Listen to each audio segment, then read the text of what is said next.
नवरात्रि विशेष में आपका स्वागत है। मैं हूं आपके साथ साक्षी गुप्ता। नवरात्रि विशेष में आज मां के चौथे रूप यानी कि मां कुष्मांडा के बारे में बताएंगे। मां कुष्मांडा अपनी हल्की हंसी, मंद मुस्कान और अंड यानी कि ब्रह्मांड को उत्पन्न करने से मां का नाम कुष्मांडा पड़ा। चलिए सबसे पहले मां की वो कथा सुनते हैं। ऐसा माना जाता है कि जब सृष्टि की रचना नहीं हुई थी, उस समय चारों तरफ अंधकार था। तब देवी के इस स्वरूप द्वारा ब्रह्मांड का जन्म हुआ।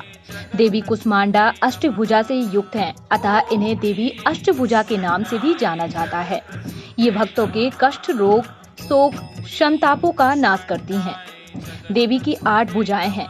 इनके 7 हाथों में क्रमशः कमंडल, धनुष, बाण, कमल, पुष्प, अमृतपूर्ण कलश, चक्र और गदा है।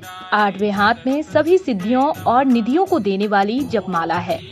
माँ कुष्मांडा का वाहन सिंह है और कुम्हड़े की बलि प्रिय है। संस्कृत में कुम्हड़े को कुष्मांड कहते हैं, इसीलिए देवी को कुष्मांडा कहा गया है।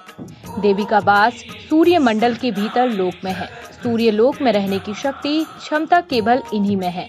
इसीलिए माँ के शरीर की कांति और प्रभा सूर्य की भांति ही दैदीप्यमान है।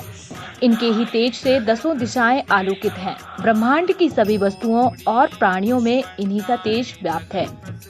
पवित्र मन से नवरात्रि के चौथे दिन माँ कुष्मांडा देवी की पूजा आराधना करना चाहिए। इससे भक्तों के रोगों, शोकों का नाश होता है और उसे आयु, यश, बल, आरोग्य प्राप्त होता है।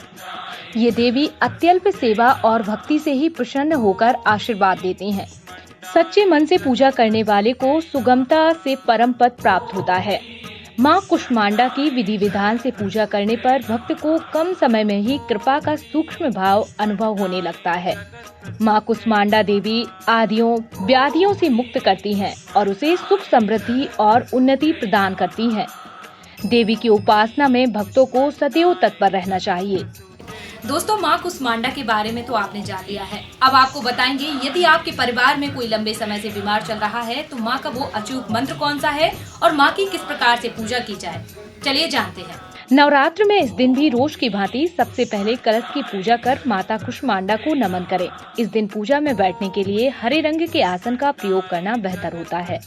माँ कुष्मांडा को इस निवेदन के साथ जल पुष्प अर्पित करें कि उनके आशीर्वाद से आपका और आपके स्वजनों का स्वास्थ्य अच्छा रहे।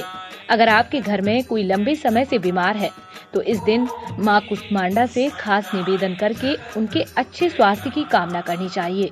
माँ कुष्मांडा को विविध प्रकार के फलों का भोग लगाना चाहिए। चतुर्थी के दिन माँ को मालपुए का प्रसाद लगाना चाहिए और उसे योग्य ब्राह्मण को दे दिया जाए। इस अपूर्व दान से हर प्रकार का विघ्न दूर होता है।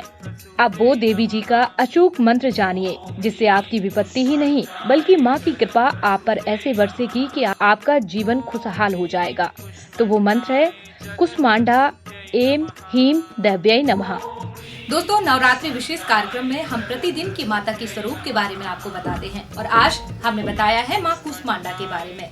अगर आपको माँ की महिमा, माँ की कथा और उन्हें क्या पसंद है, ये सब पसंद आया है तो आप इस वीडियो को अन्य जगह शेयर कर सकते हैं। देखते रहिए पब्लिक टाइम मध्य प्रदेश समाचार। नमस्कार।